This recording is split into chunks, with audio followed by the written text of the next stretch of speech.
За одоо өнөөдрийн энэ удаагийн хичээлээр бид хувийн санхүүгийн эхний лекц болох хүний хувь хэмжээний талаар авч ярилцъя.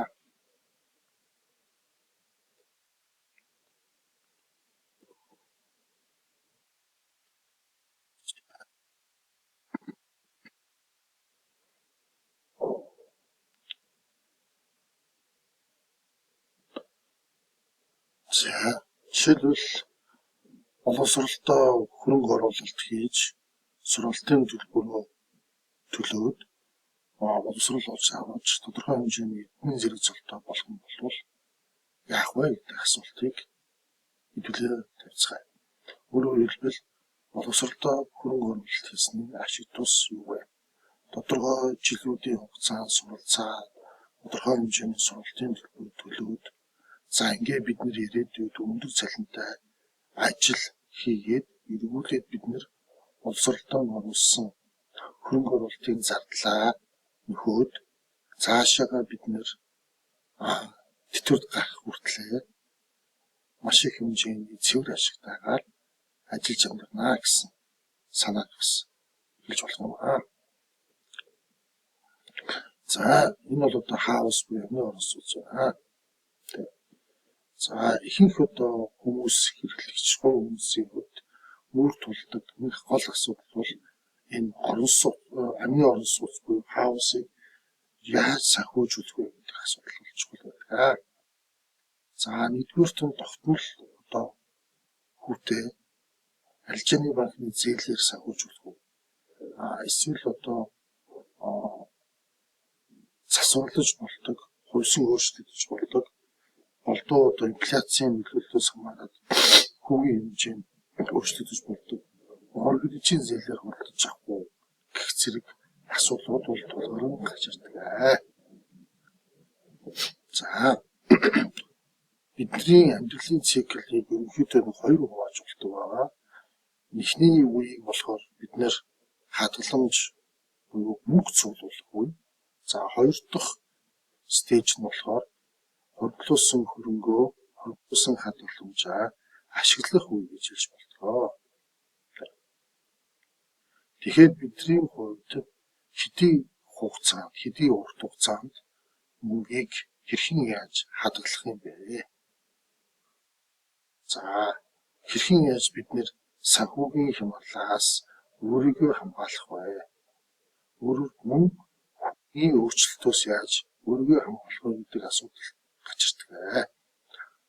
За эдийн засаг дээр зээлийн хүү, хадгаламжийн хүү, за инфляцийн түвшин гэх маш их олон зүйлүүд биднэрт тулгарн гарч ирдэг асуудал болж.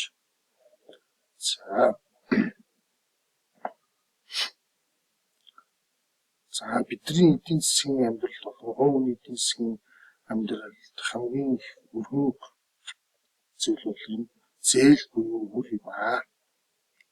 За тухайлбал оюутны зээл гэх мэтлэн байдаг шүү дээ. За зээлүүд маань нөгөө маш олон төрөл байдаг.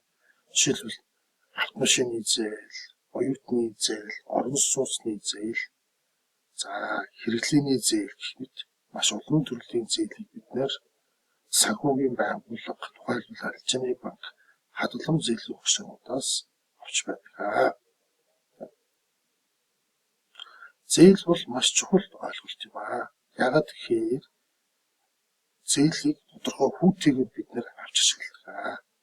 Тэрхүү зээл нь өндөр хэмжээтэй байж болно, дунд хэмжээтэй байж болно, бага хэмжээтэй байж бас болно. Гэхдээ л арилжааны банкнаас авч байгаа зээлийн хүү болвол эдийн засаг дэх ерөнхий хүүний түвшингөөс өндөр тогтоогддог. Үүн зах зээлийн өсөлтөө, зах зээлийн нөхцөл, эрсдлийн түвшин зэрэг нөхцөл байдлыг харгалзан үзэж арилжааны банк өөрийн зээлтэй хүүгийн түвшин гэхдээ тогтоож өгөх үндсэн суурь base rate нь төв банкны орлогын хүү буюу бидний мэддгээр хүний ерхий түвшин юм аа. Мөн түүнчлэн хувь хүний орлогын албан татвар, хөрөнгө оруулалт, эрсдлийн тараан байршуулалт, за хэрэглэгчийн санхүүгийн төөрөгдлүүд гэх зэрэг олон асуудлууд тулгарч байдаг.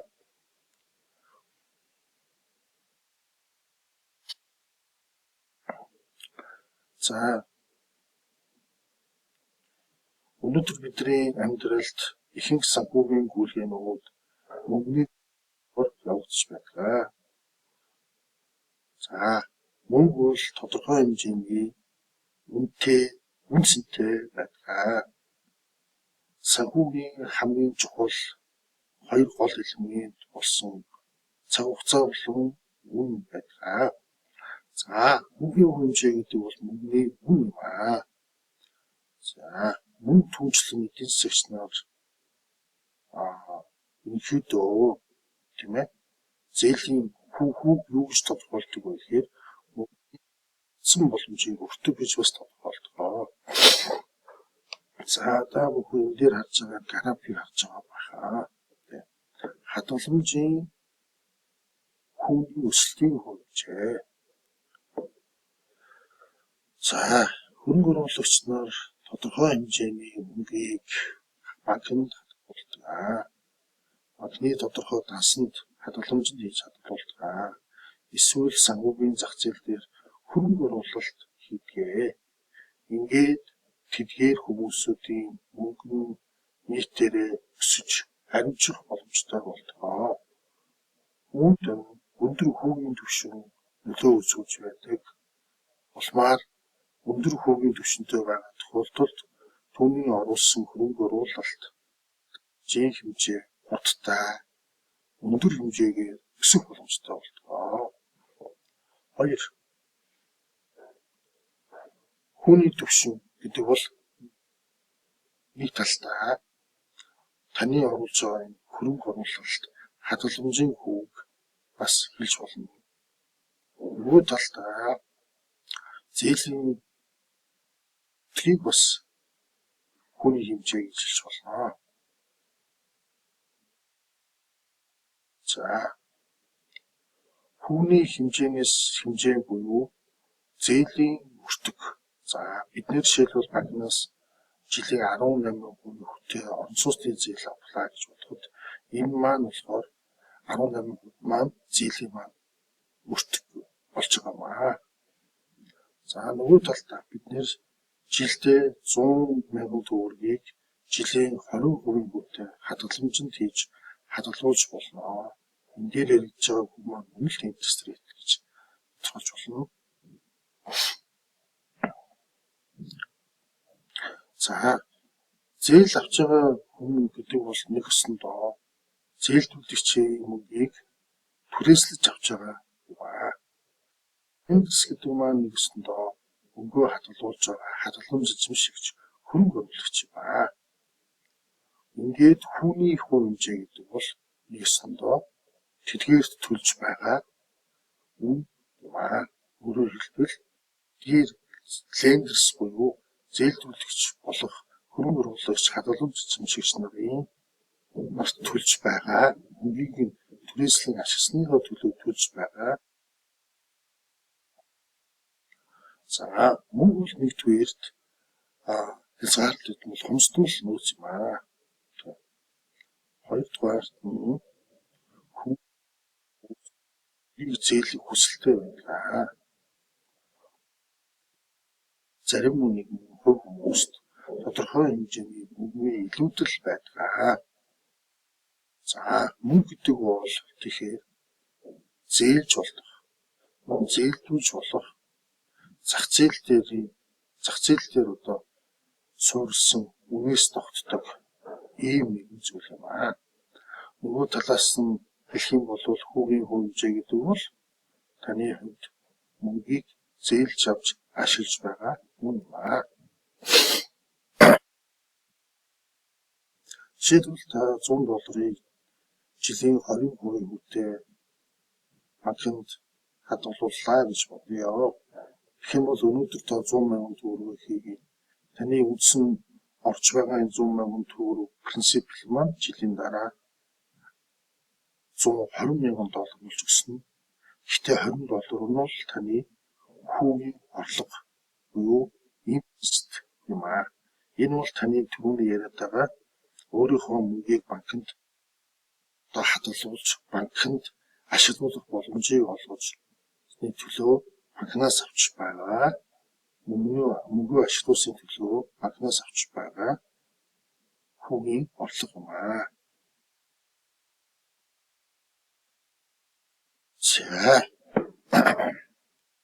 За өнөөдөр санхүүгийн ихэнх байгууллагууд нь compound interest буюу нийлмэл хүүг ашигладаг.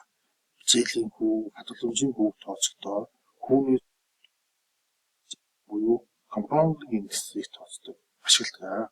Хүүнээс хүү compound interest гэсэн утгатай юм аа.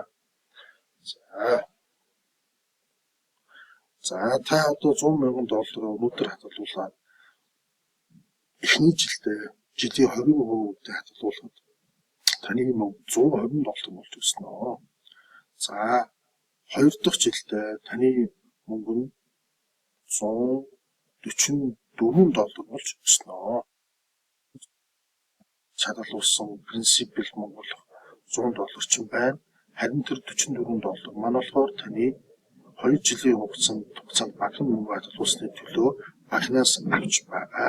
Банкнд мөнгөө хэрэглүүлсний төлөө, төлөсөлсний төлөө авч байгаа хүү буюу маань өөрөө таны мөнгийг 2 жил ашиглаад танд төлж байгаа төлбөр юм аа.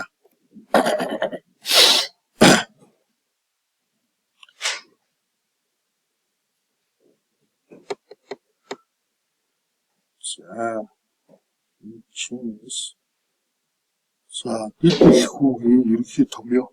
За F гэдэг маань болохоор эцсийн дүү. За R гэдэг маань хүүгийн хөрөмж байна. T гэдэг маань болохоор цаг хугацааны үржил байна.